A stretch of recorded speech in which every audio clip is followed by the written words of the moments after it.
Oh, what's up again there, guys? Brian here at 3DR, here to bring you another exciting episode of my weekly Q&A show titled The People's Questions, episode 191, where I answer your guys' awesome questions. And this time we have a really solid episode with a lot of great questions from a good number of you. And now to get this party started with one of my regulars going by the name of Philip the Darkness March. And you want to know, what do I think of the female boss versus Ocelot?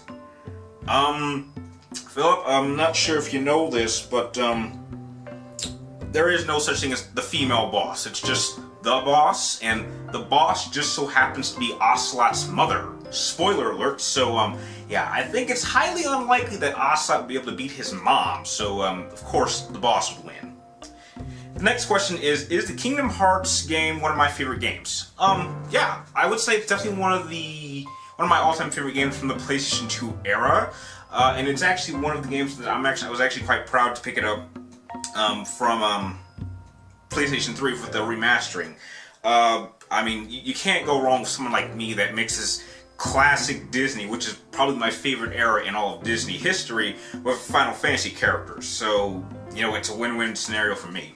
And the last question is, who do I think would win in a fight between Virgil and Inuyasha? Virgil would definitely win. Virgil has a lot of comparisons to Inuyasha's brother Sesshomaru, and although I think at first Virgil might get a little bit off guard, maybe caught off guard by Inuyasha's amount of sheer brute force power, this is something that he's encountered many times before, and he's been able to adapt. Just like Sesshomaru. Sesshomaru has been caught off guard by Inuyasha during their earlier fights, but as he's gotten used to him, he's been able to easily take Inuyasha down every single time afterwards, even when Inuyasha goes into his demon form. So I think Virgil would be able to, you know, he'd be a little bit off balance at first, but he would definitely rally and take Inuyasha down. The next two questions come from a newbie, I believe. I may be wrong by this, and I'm sorry, I can't really pronounce your name, so I'll just leave it like right here. I'm sorry. And you want to know, what is my favorite Kingdom Hearts game?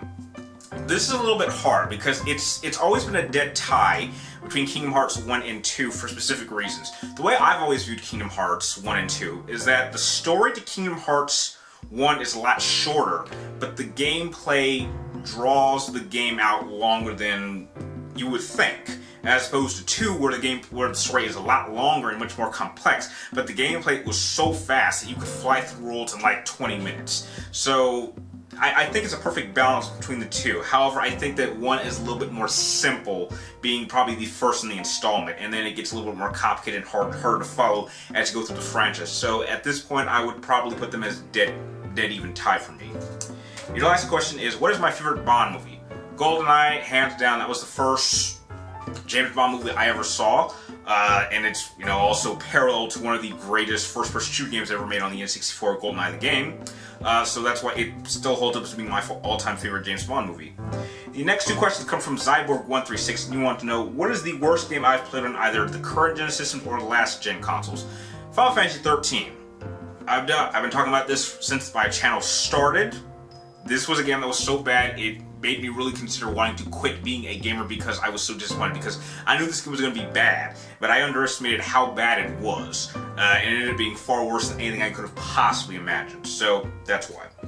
Your next question is, what TV show would I recommend to watch other than The Walking Dead, Breaking Bad, or Game of Thrones? Well, I don't watch any of those shows at all. The only shows right now that I'm watching is, I'm watching The Blacklist, I'm watching the Season 2 of The Flash, which is going great.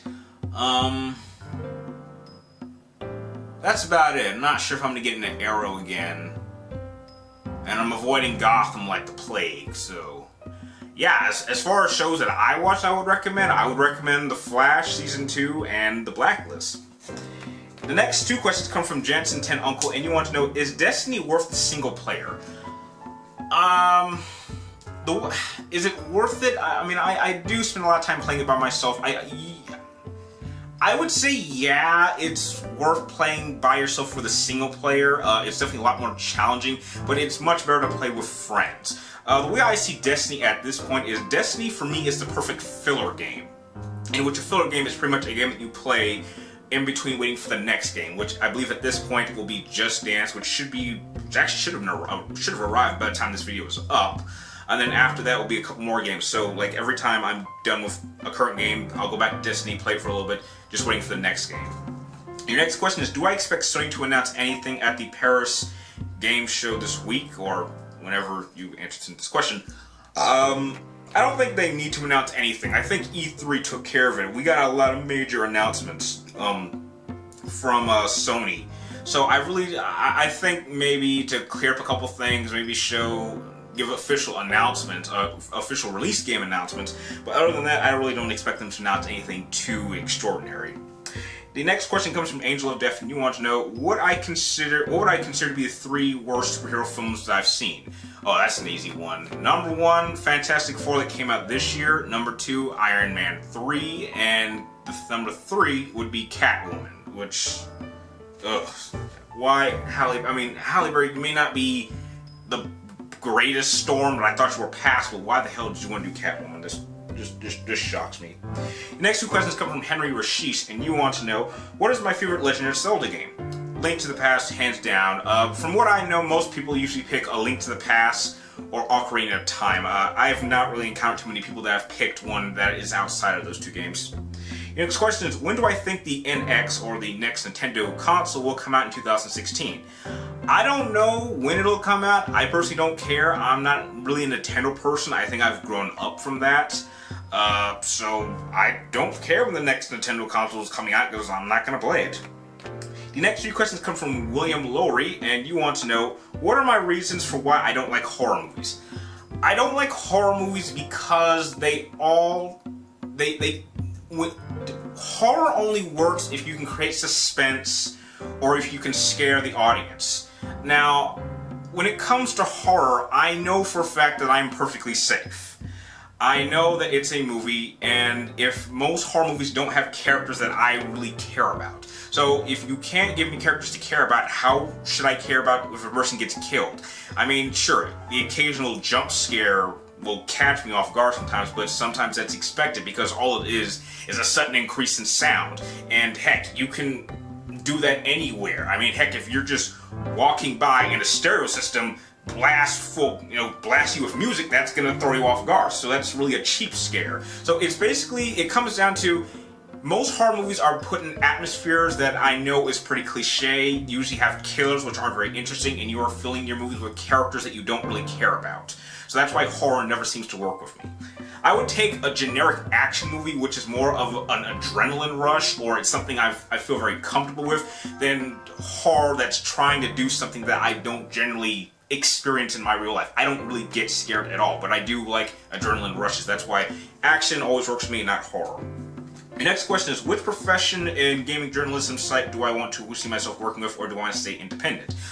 I would love to work with just about any site or magazine, whether it's IGN, GameSpot, Game Trailer, Game Informer, the works. The reason I mean, I understand that some of them have a bad reputation of being paid for, but I think it's the experience of working with a team in which everyone is there for the same reason. Everyone there has, to a degree, the same interest. And so being in an environment where I can actually talk to people about games is something I want to experience. And I think that being able to work with any one of these companies and then being able to go to all these gaming companies and establish my own relationship with them opens the door to allow me to venture it on my own and build something for myself. So I can say that, you know, when I'm done with whoever, you know, citing group magazine that I eventually end up leaving, I can say, hey, you know, remember me? You know, we had a really great relationship. I'm starting my own thing. You know, you can send me some of your sources. And I think that's how people who work for these bigger companies are able to venture out on their own. So I really am going to be using any one of these sites or magazines to kind of, you know, help their needs, but also help my own needs at the same time. So we're kind of using each other. And I think that's a very stagnant relationship that one can use when you are establishing yourself with a company. And that's why I personally would like to work with any one of these groups first, and then I want to venture out on my own and build my own company or own organization. Your last question is, do I like Capcom's other big zombie game franchise, Dead Rising? No, not really. The next question comes from Logic Noise. Hope I said that right. And you want to know, what is my favorite Call of Duty single player that I've enjoyed the most? Unquestionably, my all-time favorite Call of Duty game is Call of Duty World at War. This is the best Call of Duty to date. It is the only one that is of any real worth. I mean, aside from Black Ops 1, which I thought was really enjoyable. But this, to me, is the last truly great Call of Duty game. All these Call of Duty games that we're getting now, they all look alike, they all feel alike, and they're all just way too easy. This was really challenging, especially on the hardest difficulty. And leading up into, speaking of that, leading up into the next Call of Duty game release, which I'm going to be renting. I'm going to play the single player only, and then I'm going to review it.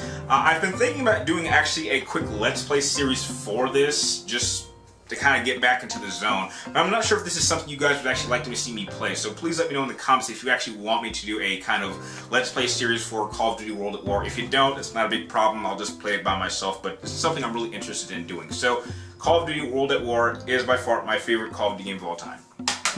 The next question comes from another newbie, and again, I can't pronounce your name, I mean, it's right here, but it's like COWEF11, and your question is, do I like Metallica? Try to listen to one of their songs. I'm not a big fan of Metallica, but I can acknowledge there's maybe one or two recognizable songs of theirs that I generally like. So if it ever comes on the radio or wherever I'm at, I don't mind listening to it, but I won't say I'm an active Metallica fan per se. I'm not really a big fan of metal in general, but there are one or two songs I think, you know, they're good to listen to. And if those are all the questions that you guys sent for this episode, I'd like to thank all of you guys for making this episode possible. If you guys have any more questions you'd like me to ask in the next episode of People's Questions, episode 192, be sure to type them in the comments down below. But make sure you get them into me before next week before I start filming this. And like always, I want to thank you guys for watching. You're awesome, and I will see you next time.